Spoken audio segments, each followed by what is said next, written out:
ನಾವು ಏನೇ ಕೇಳಿದ್ರು ಅಷ್ಟೇ, ಏನೇ ಬೇಡಿದ್ರು ಅಷ್ಟೇ, ದೇವರು ಏನು ಕೊಡಬೇಕು ಅದನ್ನೇ ಕೊಡೋದು. ದೇವರು ಅವ್ರ ಹಣೆ ಬರದಲ್ಲಿ ಏನು ಬರೆದಿದೆ ಅದೇ ಆಗೋದು. ಅದನ್ನು ಫಸ್ಟ್ ಮೈಂಡ್ಗೆ ಹಾಕೊಳ್ಳಿ. ಅದಕ್ಕೆ ಯಾರನ್ನೂ ಕೂಡ ಯಾರನ್ನೂ ಕೂಡ ಕೀಳಾಗಿ ಮಾತಾಡೋಕ್ಕೆ ಹೋಗ್ಬಿಡಿ, ಯಾರನ್ನೂ ಕೂಡ ಅಹಂ ತೋರ್ಸೋಕ್ಕೆ ಹೋಗ್ಬಿಡಿ, ದೌಲತ್ ತೋರ್ಸೋಕ್ಕೆ ಹೋಗ್ಬಿಡಿ, ಸರಿನಾ?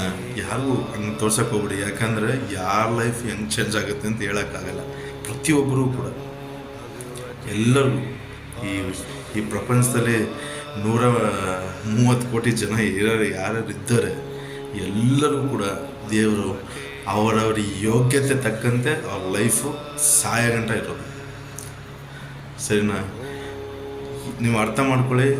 ನಿಮ್ಗೆ ಅಷ್ಟು ಬ್ರೈನ್ ಇದ್ದರೆ ನಿಮ್ಮ ಮೈಂಡ್ಗೆ ಕೊಡೋದೇ ಆದರೆ ಚೆನ್ನಾಗಿ ಅರ್ಥ ಮಾಡ್ಕೊಳ್ಳಿ. ಅಕ್ಕನ ಲೈಫ್ ಇರೋಂಗೆ ತಂಗಿ ಲೈಫ್ ಇರೋಲ್ಲ, ತಂಗಿ ಲೈಫ್ ಇರೋಂಗೆ ಅಕ್ಕನ ಲೈಫ್ ಇರೋಲ್ಲ.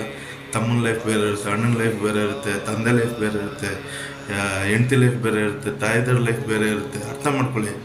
ಮಕ್ಕಳ ಲೈಫ್ ಬೇರೆ ಇರುತ್ತೆ. ಮಕ್ಕಳಿದ್ರೆ ಅದರಲ್ಲೂ ಹೆಣ್ಮಕ್ಳ ಲೈಫ್ ಬೇರೆ ಇರುತ್ತೆ, ಗಂಡು ಮಕ್ಳ ಲೈಫ್ ಬೇರೆ ಇರುತ್ತೆ. ಇಬ್ಬರು ಗಂಡು ಮಕ್ಕಳಿದ್ರೆ ಅವ್ರವ್ರ ಲೈಫು ಡಿಫ್ರೆಂಟಾಗಿರುತ್ತೆ.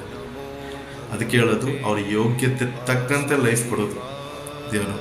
ಅದಕ್ಕೋಸ್ಕರ ಏನು ತಲೆ ಕೆಡ್ಸ್ಕೊಳಕ್ಕೆ ಹೋಗ್ಬೇಡಿ. ಲೈಫಲ್ಲಿ ಖುಷಿಯಾಗಿರಿ, ಹ್ಯಾಪಿಯಾಗಿರಿ. ಯಾರು ಕೇಡು ಬೇಸಕ್ಕೆ ಹೋಗ್ಬೇಡಿ, ಯಾರು ಏಳ್ಸ್ ಮಾತಾಡೋಕ್ಕೆ ಹೋಗ್ಬೇಡಿ. ಹ್ಯಾಪಿಯಾಗಿ ಖುಷಿಯಾಗಿ ಆರೋಗ್ಯವಾಗಿರಿ, ನಗ್ನಗ್ತಾ ಇರಿ, ಪಾಸಿಟಿವ್ ಆಗಿರಿ, ಕಾನ್ಫಿಡೆಂಟ್ ಆಗಿರಿ. ದೇವರು ಎಲ್ಲರಿಗೂ ಚೆನ್ನಾಗಿ ಒಳ್ಳೇದು ಮಾಡ್ತಾರೆ.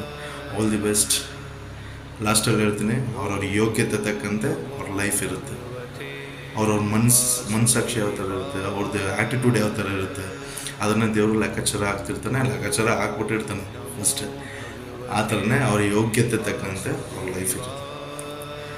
ಅವ್ರ ಲೈಫು ಸ್ಟಾರ್ಟ್